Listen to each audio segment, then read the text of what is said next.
and the daily debate over the phone.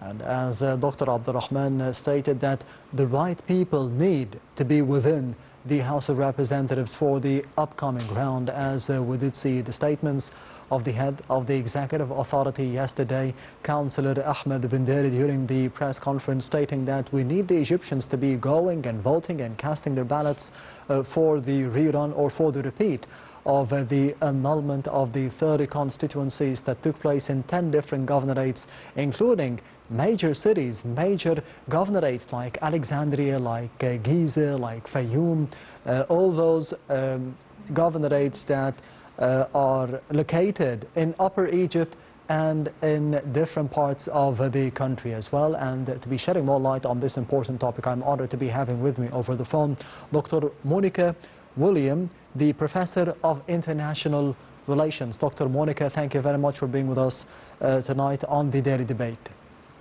Hello, good afternoon.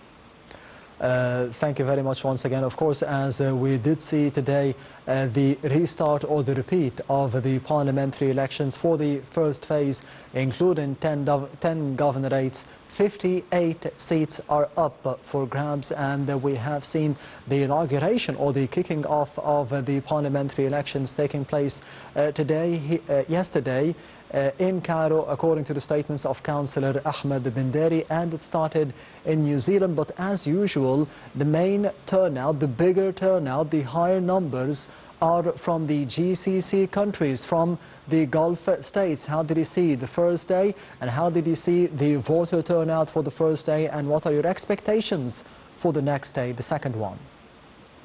Of course, as we said, that there is a lot of participation of the Egyptian approach in rerun of 30 annual contests, which reflect Egypt's broader commitment to safeguard electoral integrity and reinforce public confidence in the democratic process, especially in light of the rerun in itself.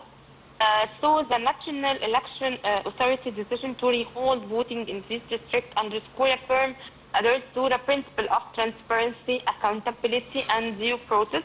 So conducting the run over 2 days for Egyptian approach, followed by in-country voting on 10 and 11 December, as you said, demonstrate a commitment and effort to ensure the widest possible base of citizens can exercise their constitutional right to vote. When we try to talk about the there is a lot of measures which is taken to and refer to the set of enhanced safeguards, as we have learned lessons in the previous procedures and in electoral process. So there is a lot of tight regulation and reinforced oversight mechanism which is introduced to ensure high standard of integrity and credibility through the election. And this measures we can summarize it as it includes enhance and expand the principle of judges supervising polling stations, and it's there is a lot of and there's of course a strength voter verification and encourage people to participate and to integrate or engage with the political sphere. Dr. Monica, do you think that this time around the true will of the voters will be shown through the parliamentary elections for the first phase? Of course, if we try that this participation should be reflected, and the very important, the importance of political participation in itself come within the reflection in the parliament, in the next parliament, and the participation cornerstone of this democratic development, and which will reflect on the policy and law that should be taken in the next parliament. Yes, how do you see the representation after the elections for the first phase and for the parliamentary elections for the Egyptian expatriates first on Monday and Tuesday, or and of course will be concluded by Tuesday, and then the elections will be taking place for 10 different governorates, 58 seats, 30 constituencies, as I mentioned, in big cities and rural areas like El-Giza, like Alexandria. How do you see the representation of the House of Representatives after those elections, after the first phase of it? Of course, the Egyptian of representation and the rotation of the different spaces and regional diversions shape dynamics of the parliament election. So it's very important. Egypt's geography stretches from populated urban centers to rural communities, and from Canal cities to Upper Egypt, and from coastal up to deserts.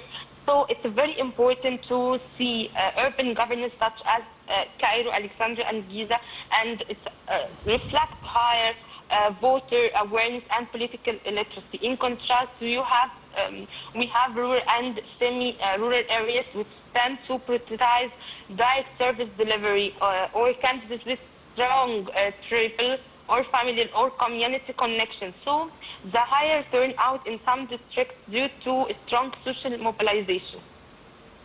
On the other hand, as we are speaking about the Egyptian expatriates, and they have participated in the Senate elections, for example, they have participated in the first phase and the second phase and the reruns for the annulled constituencies. How did you see the participation of the Egyptian expatriates in general for the House of Representatives elections and for the Senate elections, and what does this say about their participation in the political life in the country? If we try to analyze the Egyptian approach participation in the elections, it's a standard and so critical standard to the participation of the Egyptian inside Egypt. So it's very important. And Egypt outside or approach reflects ongoing efforts to represent democracy and wide participation of all segments of Egypt, whether it's inside or outside. And Egyptian living overseas register and on the national website using their national, and they vote at Egyptian embassies, and ballots are secured and result transferred electronically. So it's very important.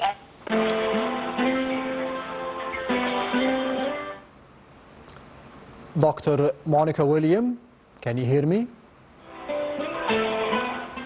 I think we lost Dr. Monica William, the Professor of International Relations, and we were speaking about the importance of the participation of the Egyptian expatriates, as I mentioned, in several elections, not just about the Senate elections, not just about the House of Representatives, but we have seen several phases in different governorates, 27 different governorates divided over 2 phases, and this time around we are speaking about the rerun, the repeat, the annulled constituencies, 30 different constituencies in 10 different governorates.